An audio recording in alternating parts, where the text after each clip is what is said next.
in the process, it's the journey of your becoming and who you're actually evolving into in that next chapter. And for me, taking that pause was even just a reminder, because now I have littles and I'm like, I would want them to actually say, you know what, it's okay for me to take a break because I'm going to be working on this for a very long time. And I'm so committed to the daily pursuit of this that this is not a race, it's not a sprint, that it's going to be here. So, can we actually treat the things that we're doing or the things that we're excited about with reverence, that it is our passion and our pursuit does not have to be just like an overnight, show, that it is kind of for the long haul. And I think that's how we want to live our lives too, because that's what gives it juice and excitement, and that's what brings in the joy.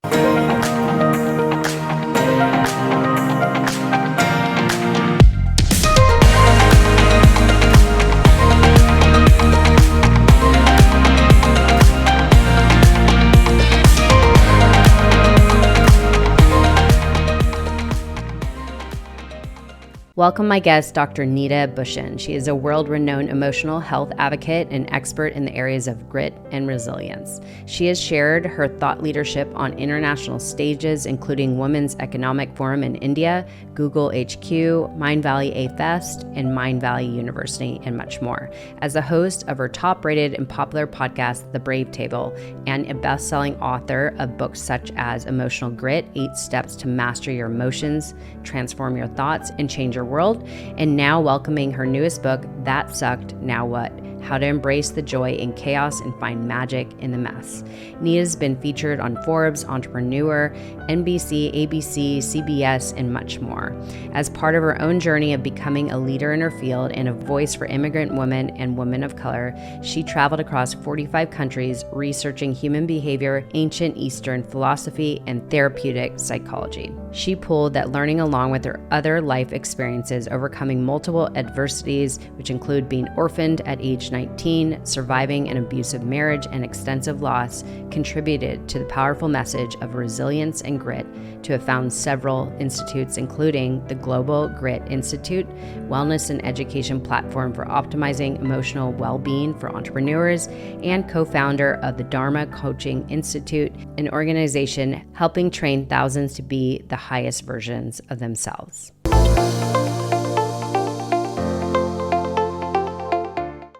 All right. I am so honored to bring on Neeta Bhushan. Am I saying your name right? First of all, because I love your name is so beautiful, so I don't want to chop it up. Thank you. Yes, Neeta Bhushan.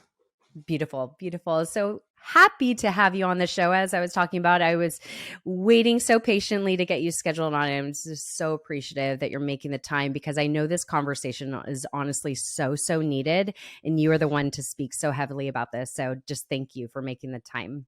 Oh my gosh, Erica, I'm so glad. I'm so glad to be here, channeling some tropical vibes. So we're going to have a So beautiful. fun, vibrant conversation. Yeah, for anybody that's not watching on YouTube, she is so bright and vibrant right now, and I absolutely love your style. She's wearing bright green, bright pink, like go check her out on YouTube. If you're listening to this, go check it out later. But yeah, I want to, so obviously we're going to talk about your newest book, which I'm so excited to dive deep into, which is called That Sucked, Now What? And I know so many people could relate to that time you went through the suckiness, and really we're going to go deep into how to go through the suckiness, how to rise above it, and how to thrive after that. So I can't wait to talk about all that. But first, I want to know, how did you get into the subject or become a renowned expert into talking about grit and resilience? Of course, you must have a story that you've been through it yourself. So if you could go into that. Yes. Wow. Yes. It's an interesting, I think many times in what you talk about passion and, pursuits, and obviously the name of the podcast, it comes sometimes from our darkest struggles. And I think for me, it's kind of been the all encompassing, kind of climax of my entire life. And I had to grow up early. I was born and raised in Chicago. So, Chicago to immigrant parents. My dad was from India. My mom's from the Philippines. And at 10 years old, I became a caretaker to my mom, and she fell ill with breast cancer. And that would become my journey of caretaking. And I remember vividly, still to this day, I shout out to anybody who had chicken pox way back when, because I remember having chicken pox at 10 years old. And my mom, it was the same day that her double mastectomy, didn't know what that was at the time. Her double mastectomy was scheduled. And I remember my great grandmother she's Filipino, great grandmother. She was the one babysitting me because everyone had been in the hospital. My two younger brothers, my dad, my grandmother, everyone. And they left me with my great grandmother who didn't really speak much English, and she didn't want to touch me, obviously, because didn't want to probably get sick. But I remember just itching, my entire body just itching fully. And for those of you who have not ever had chickenpox, it's definitely one of those where your entire body is itching and burning. And I remember her just giving me a bottle of calamine lotion, and she was like, "Here, you take this and you rub it everywhere." And that's when I knew that, okay, things are going to change. Like I made meeting that day that I had to just take care of myself. Mm. And that meaning at 10 years old, now, fast forward, it would be then told to me that my mom was battling this disease, and she would battle it for 6 years. And she transitioned as the cancer spread into her lungs and into her brain. And so she transitioned at 16. So I was 16. And then I knew my life was obviously going to shift then. And as the oldest of two younger brothers, I started my journey of, working a couple of jobs. And then a year after my mom died, my brother suddenly passed away from an asthma attack. And I was a senior in high school. And it was literally 1 year later after my mom dies. And it was on my youngest brother's 12th birthday. So if that wasn't enough, Hmm. and then 2 years after that, because my dad falls into this deep depression, and how could you not? We were still wrangling just how we were going to be as this family. And then all of a sudden, worst case scenario, my brother just suddenly passes. And 2 years after that, my dad has the diagnosis that would change our lives forever. And that was being diagnosed with stage 4 lung cancer. And mind you, this was all within, 3 to 4 years. And they gave him 9 months to live, and he lived 10 months up until those 10 months. And so at 19, I have already lost my mom, my brother, DJ, and my dad. And so, that 10-year-old little Neeta who didn't think she had to grow up fast had to grow up really fast. So I remember charging into my 20s thinking no one's going to pity me, no one's going to feel bad for me. And the one thing that my parents left me with was tiger parenting. So I definitely knew how to get the good grades, how to get the accolades, how to achieve, how to succeed, how to be strong, because that's what I was told at 10 years old. Neeta, you're so strong, going through chicken pox. At 16, Neeta, you're so strong. Your mom just died. You can take care of your two younger brothers. Neeta, you're so strong. At 17, when my brother suddenly passes. Neeta, you're so strong. You are now the person in charge of this family, you and your younger brother, when my dad passes at 19. So this idea of strong was definitely something I thought like I was a warrior.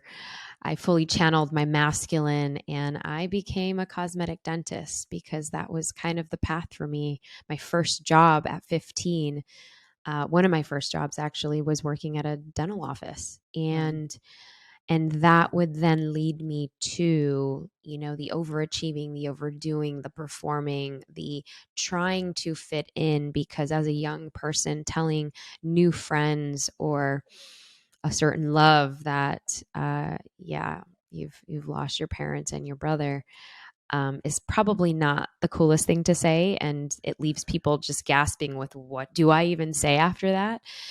And, and so I remember so badly wanting to fit in that I definitely had interesting love relationships because I Mm. wanted to belong. I just wanted love. I wanted to recreate love. So I was willing to take whatever love would come my way. And so much so that at the end of my 20s, I had this amazing dental practice because I knew how to achieve and I knew how to succeed. Yet on the personal side, I found myself in a very tumultuous, very scary, and toxic marriage and relationship.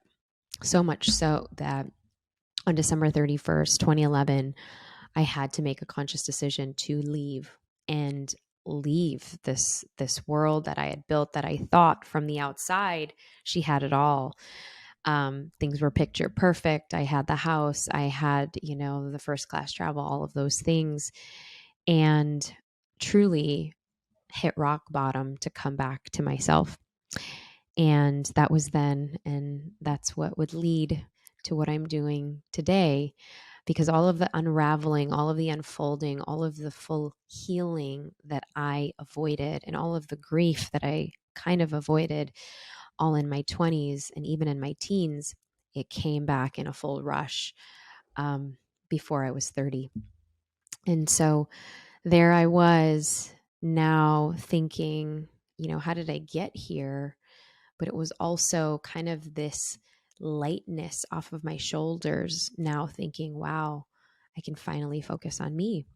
Mm. I don't have anybody else to please. I don't have anyone else to push all of this sadness and grief away from in the closet, because now I've arrived. I'm here and I'm willing to accept. And that's the biggest thing, accept my Yes. reality.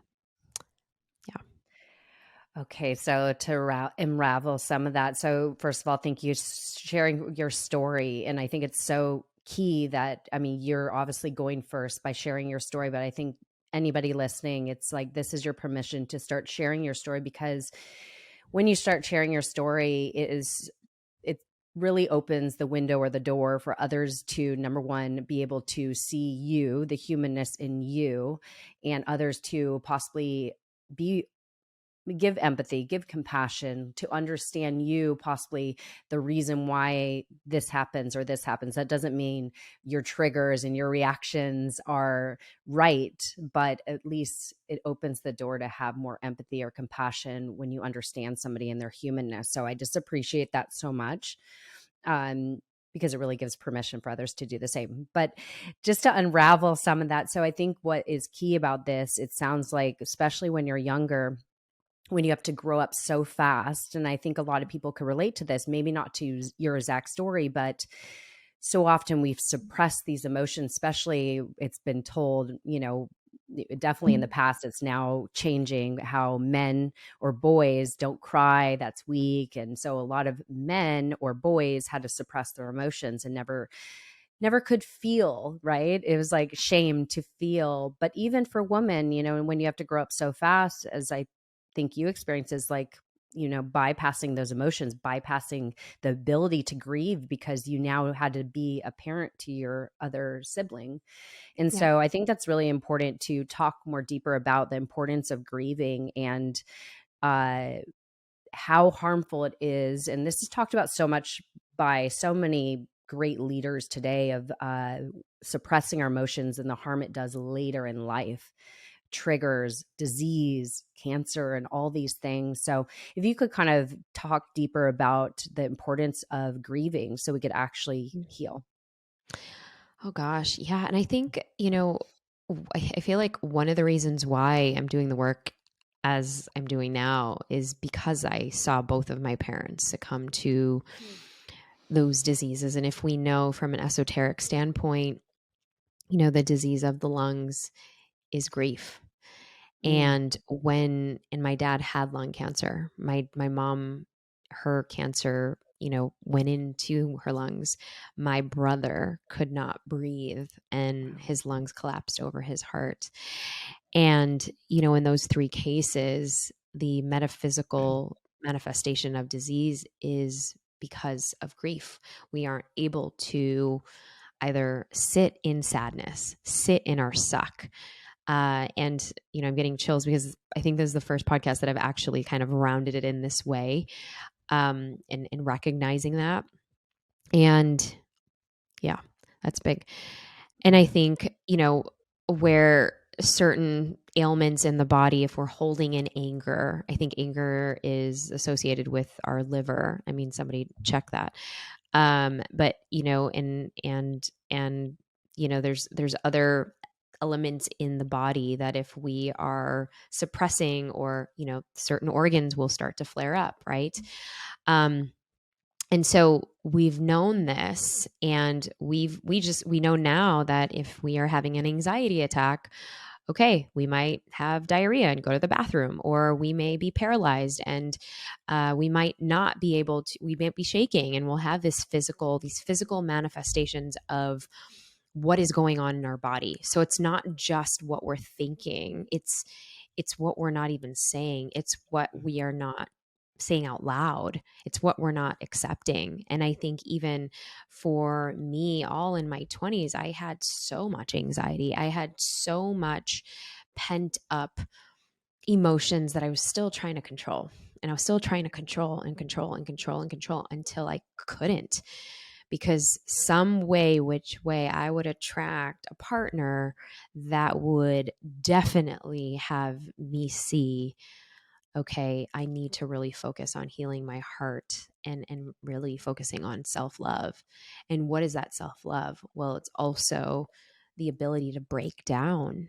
And that's what I did on December 31st, 2011. I had to break down because I was so stoic and trying to hold it all in, that eventually, yeah, it was no wonder I was having stomach issues in my 20s with so much of that anxiety.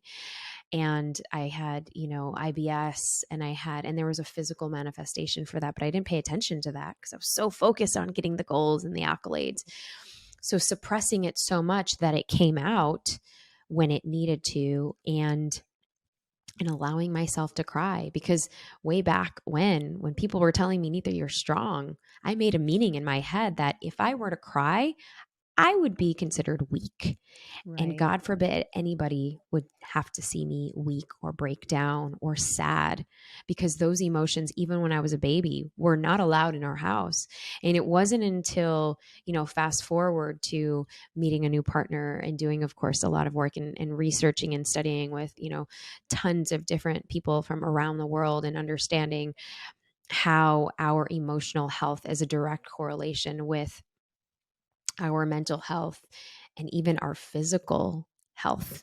A lot of the diseases in our body are a direct manifestation of that in some way or another, right? And being able to, if we're suppressing our trauma, where is it going to, how is it going to come about? Because we can only be so strong for so long until we break down. And, how I redefine resiliency now is not, the strength and the strong. And you see these memes of, these athletes running for the gold and going for the gold and working out so hard. I'm saying, actually, lie down. Like, let's sit in the suck. Let's actually embrace what didn't go well. Let's embrace what got fucked up, or what didn't go our way, and allow yourself that space to grieve. Mm. And to grieve, whether it's our identity of what we lost because we became a mom. I know that happened to me very viscerally. And that was literally one of the reasons why I wrote this latest book, That Suck Now What, because it was my journey into motherhood. Now, you don't have to be a mother to read this, because it literally was my coming back home to myself, recognizing how come in my I had the most beautiful, child in my hands, and, I was able to create life and just see my own offspring. And it was such a cathartic moment, but I was also so sad. And I never experienced the depth of that sorrow and that loss and that grieving. It was as if it was coming up again from when I was 10 Mm. years old, 16, 17, 19. A lot of that grief and even anger, because anger that I couldn't take care of my child. I was sitting back because I had a really long labor where I couldn't walk for 7 weeks. Wow. And I didn't realize the hormones were coming out of me in so many ways that I had to start healing all of this pent up rage and anger, which, by the way, Erica, is under the umbrella of postpartum depression, rage, anxiety. This is all living there, but it's all because there's unresolved trauma that can pop up. And it pops up when, well, we can't do You least anything. I'm expect it. not trying to, yeah, Yeah. I can't go and work or work out or anything. I'm literally lying there and having people come to me and work on me and mother me and nourish me and nurture me Mhm. for the first time. And there was some resistance there. That was like my inner teenager saying no, because I had to grow up so fast. My inner child saying no. Where were you at 10 years old? You weren't there. And why are you here now? So there was a whole healing around that. And so when we say allow for the grieving, we're so afraid of thinking that we're going to grieve for a long time or we're not going to get out of the suck. But sometimes it's just 90 seconds to feel that emotion. Sometimes it's 90 seconds to really break down and dry heave and cry and wail and scream and release what we are trying to hold on.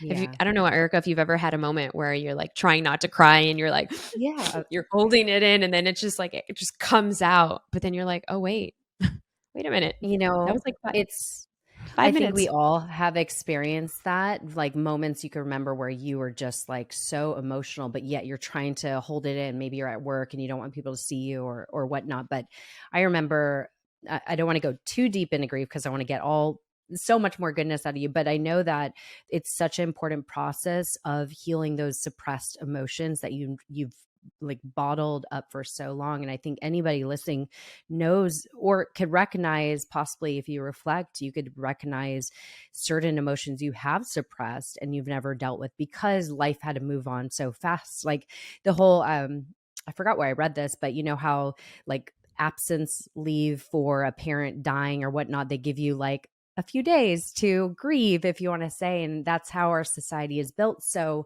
when you allow yourself to just release, it's like you're releasing all that energy that's going to be trapped in you if you don't allow it to go. So, and it will manifest in other ways regardless later in life, wherever it might manifest. And so talking about obviously leaving a marriage that was toxic is a big thing to do. That's a big, and you talk about the resilience and how much strength there is in being in the discomfort, because that's when you're really, I mean, it's a courageous thing to do, to be vulnerable and to be to embrace, if you want to say, even though sometimes it's not necessarily you're embracing it with open arms. It's more like you're like, okay, I could move through this, having that self-trust that you could rise above it. And so moving through that, what were some of the aftermath, like your healing modalities, or how did you move through that really deep breaking moment you went through? Oh gosh. I mean, saying yes. I think that, I write about it in my newest book, That Suck Now What. It was a whole process of being able to, and there's 4 steps now that I talk about on how to actually build your bounce factor. And it started with being able to actually sit in the suck and sit in the suck, not even at 20 years old when I, pleaded to go to Italy a year after my, going through all three losses at the same time, I needed to literally get out of this tunnel of grief and darkness that I was in. And I mean, it was, and I put it under the umbrella of going away to study abroad for the summer, and begged my relatives to allow me to go so that they can watch my youngest brother at the time. And how beautiful was that when I was actually there, I was able to say, oh, wow, this is a brand new, completely different environment. And I was able to not be the girl that had all the losses, not be the person that had this like tremendous backstory and crazy story that many times we make meaning in our head, and that becomes our identity. And that I could recreate this new identity and be this happy and joyous person, even if it was just a sliver of a moment. And when I talk about grieving, it's not that during that time of my life I never had a crush, or I never, had butterflies in my stomach. Like we can still grieve and then have moments and slivers of joy. Fast forward in my 30s, rising from the grief of a loss of my ex-husband, of that family that we had created, his parents, etc., the friendships around.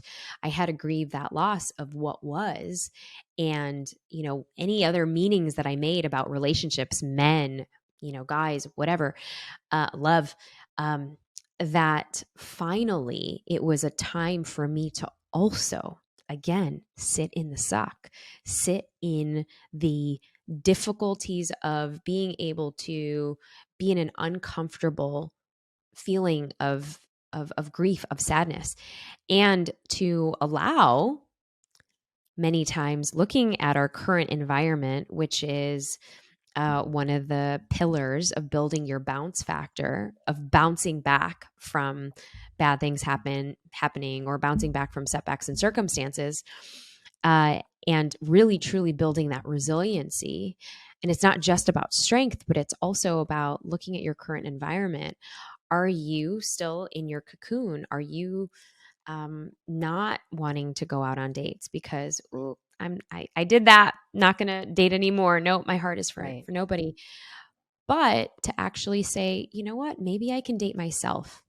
And maybe I can give all that love that I'm trying to pour onto other people to myself. What do I actually need? What do I actually need right now? What do I want right now? That took me on a sabbatical, and a journey and a quest through 45 different countries because I Mm. wanted to shift and change my current environment. And that Mm. current environment, because in the beginning I was like, nope, I'm just going to be in my bedroom and the four walls of my bedroom and cry every day. Every day it turned into, I'm going to grieve for 15 minutes in the morning before I see patients, because at that time I was still a cosmetic dentist, and 15 minutes at night. And I am going to, I had a journal practice, and many of these practices I've now put in That's Like Now What, and even in the resources for whomever needs to hear them, because I think that the self-healing journey that we can take to come back to our own, sovereignty, for our own just acknowledgement and nourishment for ourselves. Many times we're thinking, what does the other person need? We're not thinking, how can we be that conduit for ourselves? Many times we're thinking, how can we get back on, the rebound? And we need a rebound here and there, but why don't we be that own comfort for ourselves? And I did not know what that looked like. And so when I talk about examine your current environment, who are the friendships, the people, the environment, where are you going? Maybe you do need a shift and change. Maybe you do need a period of saying yes to new opportunities, new things.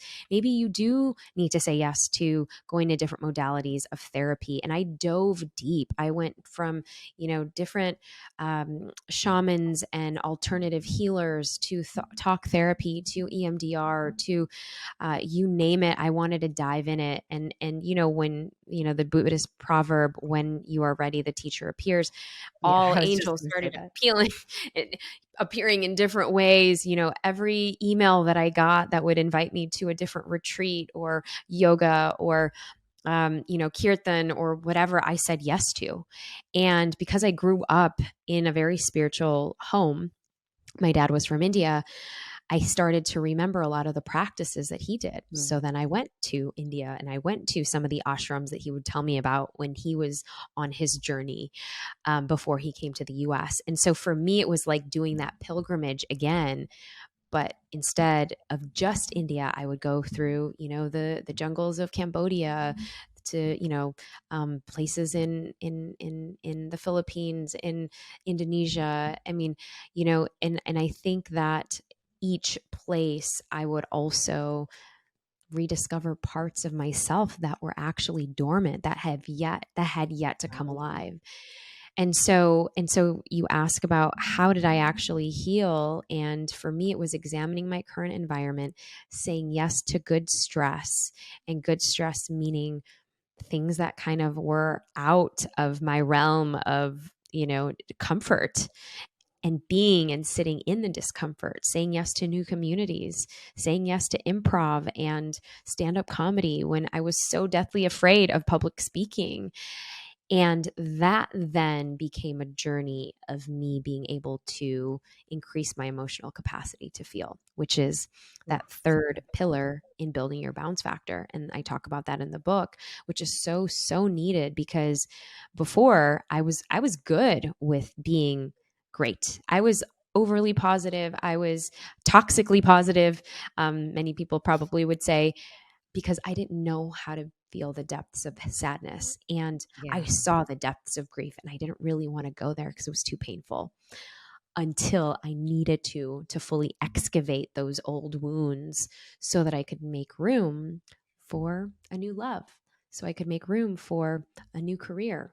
And that started to unravel, because years later I would, sell my practice. I would leave dentistry. I would retire. I would then meet my now co-partner pilot of 7 years, Ajit, and have two babies together.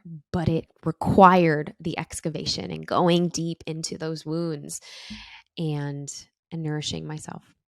Yeah. It's like that saying, to fully heal, you need to feel, and you need to go through the emotions, those things you never processed. And I know one of the pillars is making peace with your past. And I think a lot of people, this is something I brought up in a mastermind recently, that how many of us truly accept the totality of everything that brought us here.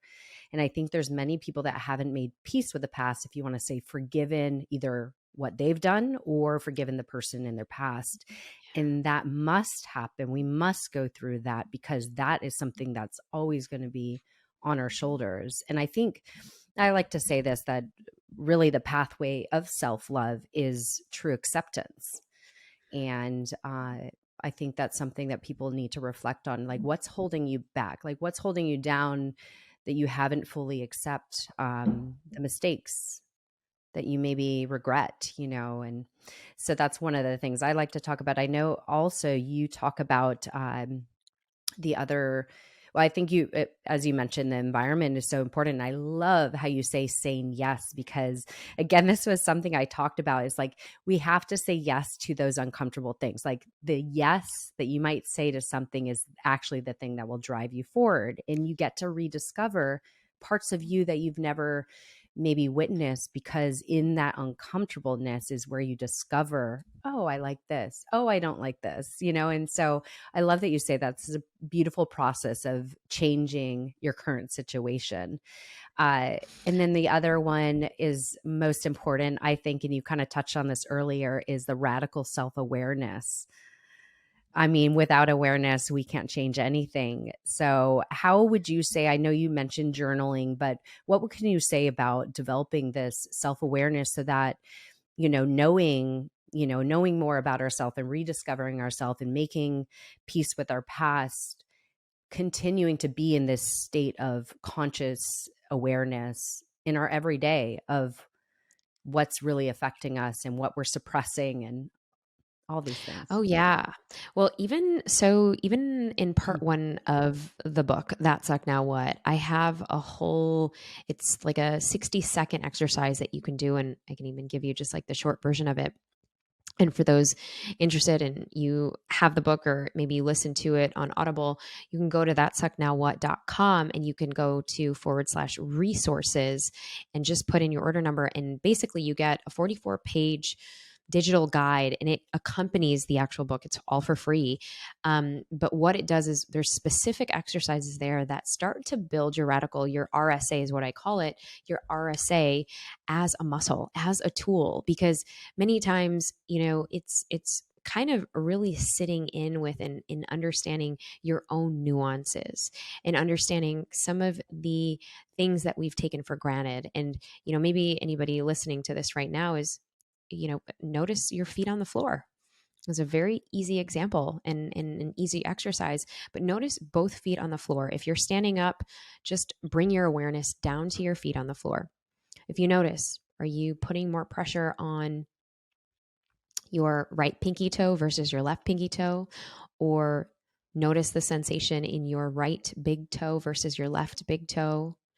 And maybe now you can actually notice the difference between your right shoulder and your left shoulder.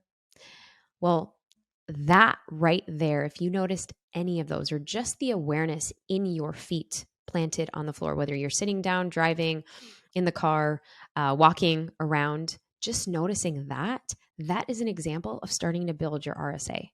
Because if you're noticing where you're putting pressure on your foot or what is kind of out of alignment with you physically, energetically, emotionally, maybe friendships that you are no longer in alignment with, you can start to say no to those things, people, situations, circumstances.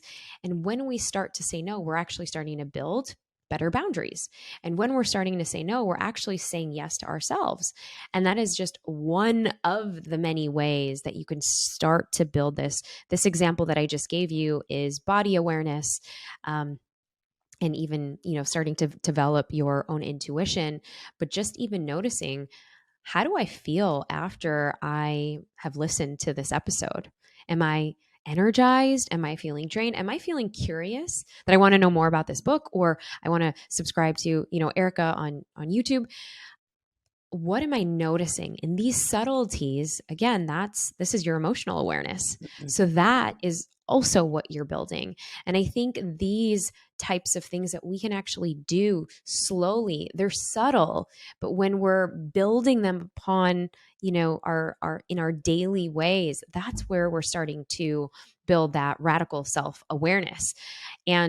And then, yes, of course, bigger things like journaling, or, what I like to do, just because I have 2 little kids now, is I might not get to my journal, but I do have my phone. And if I go on quick walks or quick something around the block, um, what I'll do is I'll press record, voice record on my phone, and I'll say, here's some of the thoughts that I'm thinking right now, or here's what's on my heart.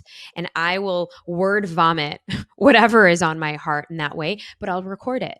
And that can be like my journal entry for the day. Because I think many times we penalize ourselves if we're not getting the journal right or the meditation right or whatever, but do what you can. And even if it's just saying, okay, I'm going to just ground my feet on grass right now and I'm going to notice what I actually feel. Maybe you feel lighter, maybe you feel nothing, or maybe you're like, oh yeah, I'm going to just take this in, and just pausing for a moment. That is another example of building that RSA, that radical self-awareness. It's that time that we get to tune inward for ourselves. And we don't need an hour. Maybe, 5 minutes, 2 minutes, 30 seconds, 60 seconds is all we need to start building that muscle. That's why I was just going to pull up the power in the pause, because we were talking about, before we press record, scheduling.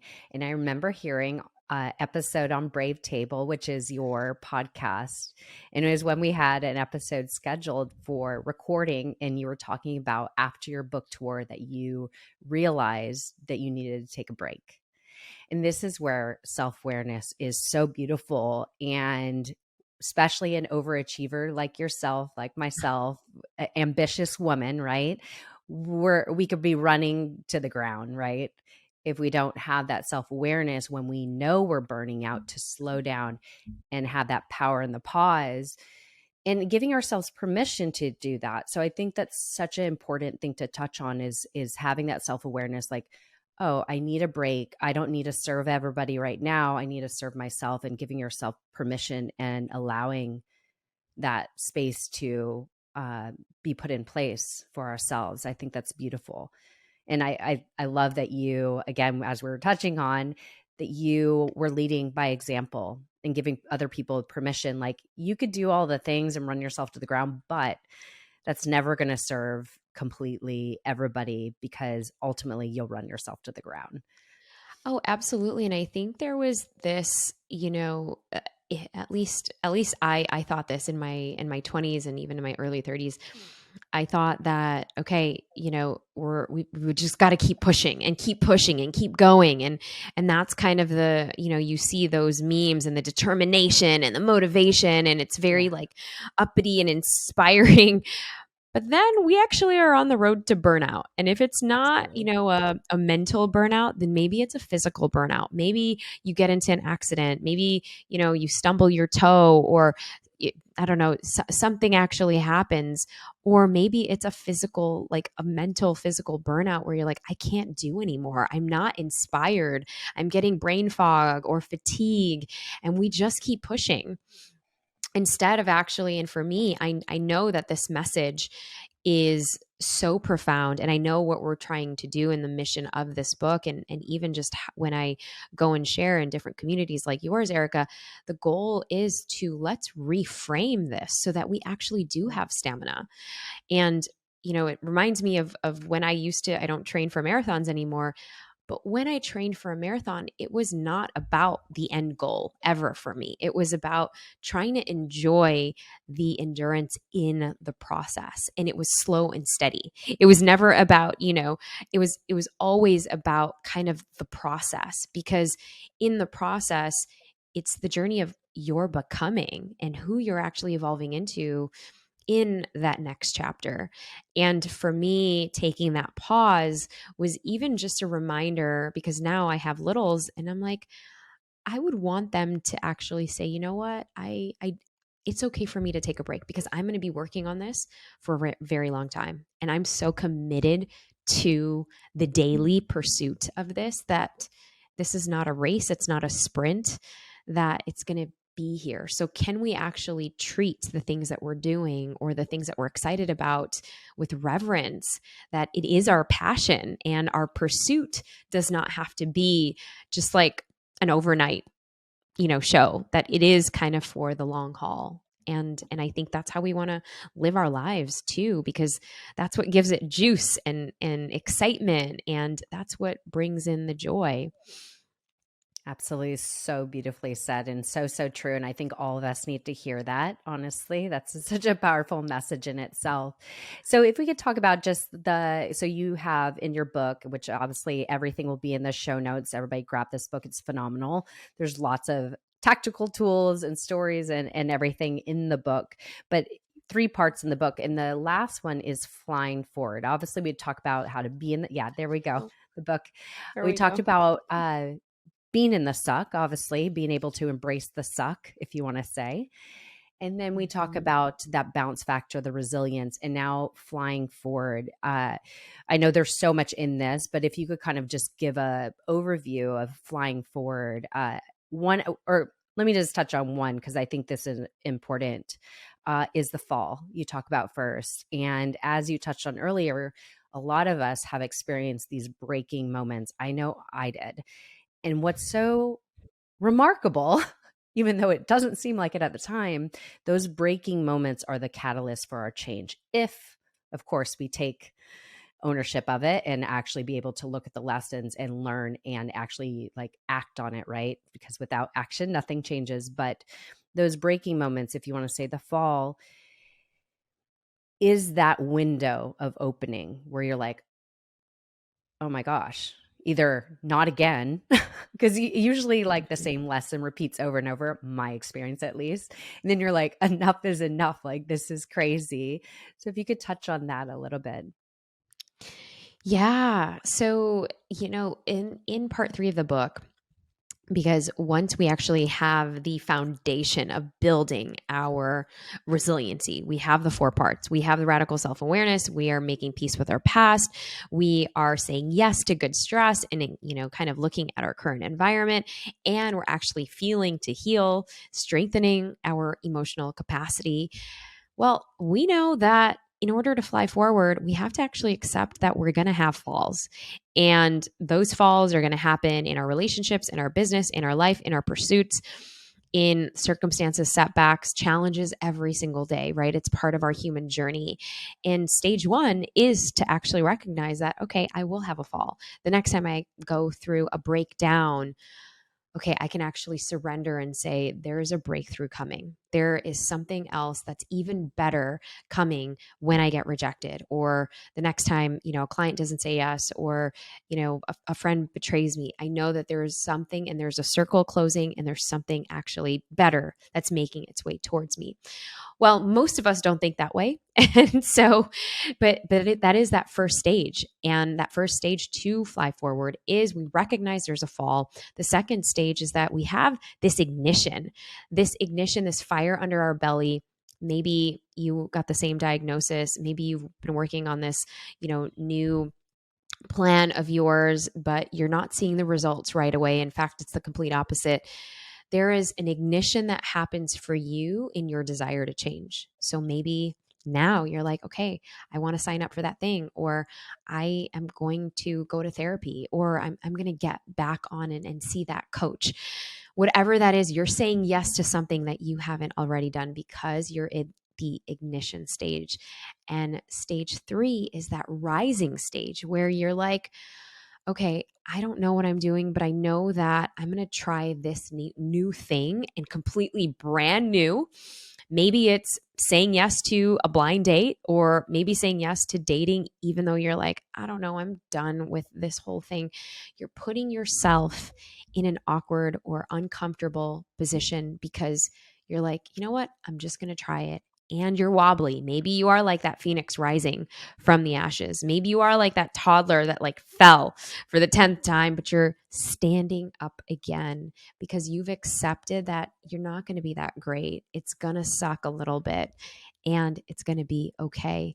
And then we get into magnifying where we're like, okay, I know I'm not that great at this dating thing, but I'm saying yes. I'm feeling my feelings. I'm reserved, but I'm also skeptical. I'm open, but I'm also um, not sure if this is going to work out for me. All of those feelings are welcome and you're not judging them. And then we get into the thriving stage. The thriving stage just means that you're on your path and you now have way more radical self-awareness, way more compassion, so that if something else does fall, something bad does happen, you're not going to beat yourself up about it because you have more of that awareness. And that life is that cycle. We are going to have that, the ups and downs. I just read this somewhere that basically, even in our when our heart beats, right, we have the heart beats and its ups and downs. If it's just smooth, that means we're not living, right? Completely flatline means you're flatlined. Yes. And so that's why even in our hearts beating, we have the ups and downs, we have the peaks and the valleys, and that's the flavor, that's the juicy of life. Absolutely. Thank you for walking through all that. There's so much goodness, and I really want to honor your time. So, obviously, book will be in the show notes, and just go follow Neeta. There's so much value you provide. Your podcast is Brave Table. All that will be in the show notes.